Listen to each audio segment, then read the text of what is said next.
لاکھوں کروڑوں درود و سلام ہو محمد صلی اللہ علیہ وآلہ وسلم پر اور ان کی آل پر۔ اللہ پاک کی ساری نعمتیں اور رحمتیں نازل ہوں میرے تمام دیکھنے اور سننے والے ناظرین پر۔ السلام علیکم ورحمۃ اللہ وبرکاتہ۔ ناظرین، آج کا جو موضوع ہے وہ اسلام کے بارے میں ہے۔ اسلام ہی مدار نجات ہے۔ اللہ پاک کا ارشاد ہے، ان الدین عند اللہ الاسلام، بے شک اللہ کے نزدیک دین صرف اسلام ہے۔ اس کی تفصیل میں بتایا گیا ہے کہ اس میں کوئی شک نہیں ہے کہ اللہ تعالیٰ تمام لوگوں کا خالق، مالک، رازق اور پالنے والا ہے، خواہ وہ کسی بھی دین ہو، مذہب سے تعلق رکھنے والے ہوں۔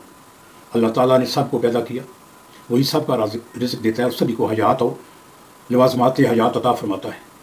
یہ سلسلہ سب تکوین یا آسان الفاظ میں نظام کائنات ہے، لیکن اللہ تعالیٰ نے انسانوں کو جانوروں کی طرح صرف کھانے پینے اور خواہشات پوری کرنے کے لیے پیدا نہیں فرمایا، بلکہ ان کے لیے ایک خاص مقصد حیات متعین فرمایا ہے۔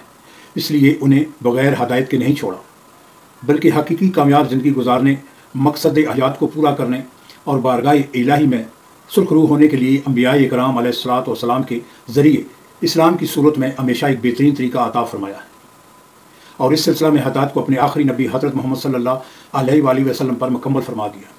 اب انہی کی نبوت کا دور ہے اور ان کی پیروی میں نجات ہے، اور اللہ تعالیٰ کی بارگاہ میں معتبر صرف یہی دین اسلام ہے، جیسا کہ اوپر والی آیت میں بیان ہوا ہے۔ اور اس کے لیے کچھ تفصیل اور بیان کی جاتی ہے۔ اگرچہ ہر نبی کا دین اسلام ہی تھا، لیکن اب اسلام سے مراد صرف وہ دین ہے جسے آخری نبی حضرت محمد صلی اللہ علیہ وآلہ وسلم لے کر آئے۔ ہمارے نبی صلی اللہ علیہ وآلہ وسلم کا دین اسلام ہی وہ آخری دین ہے جو قیامت تک باقی رہے گا، اور جسے اللہ تعالیٰ نے تمام انسانوں کے لیے حتمی، فیصلہ کن اور کامل دین قرار دیا، اور یہی اللہ تعالیٰ کا پسندیدہ دین ہے۔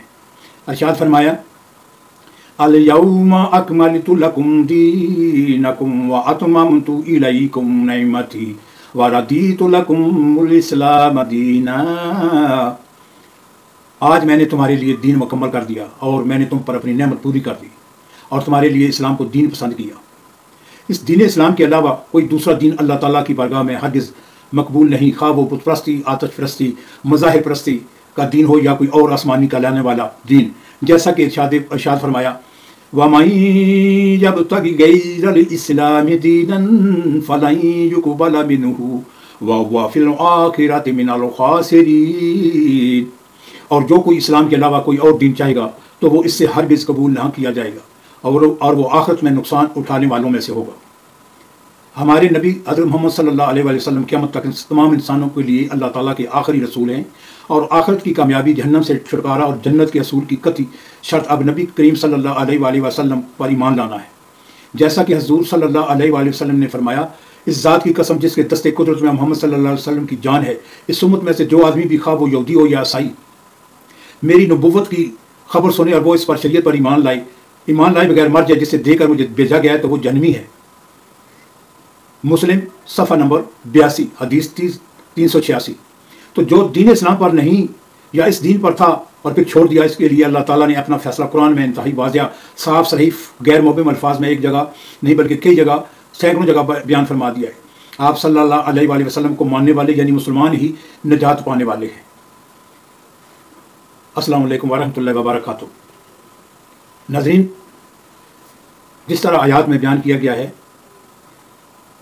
کہ امت محمدیہ میں چاہے وہ عیسائی ہیں، یہودی ہیں یا ہندو ہیں، کوئی بھی مذہب ہے، وہ کوئی دین قبول نہیں ہوگا۔ اللہ کے ہاں صرف اسلام ہی ہے، کیونکہ اللہ تعالیٰ نے قرآن پاک میں فرما دیا، ان الدین عند اللہ الاسلام۔ اسلام کے علاوہ کوئی دین قابل قبول نہیں ہوگا۔ اس لیے ہم مسلمانوں کو چاہیے کہ اپنے دین کی حفاظت کریں اور پوری پیروی کریں جو اللہ نے قرآن میں فرما دیا، اللہ کے رسول نے اپنی سنت کے ذریعے جو ہمیں بتا دیا، ہم اس رستے پر چلیں، اور یہی ہماری فلاح ہے۔ السلام علیکم ورحمۃ اللہ وبرکاتہ۔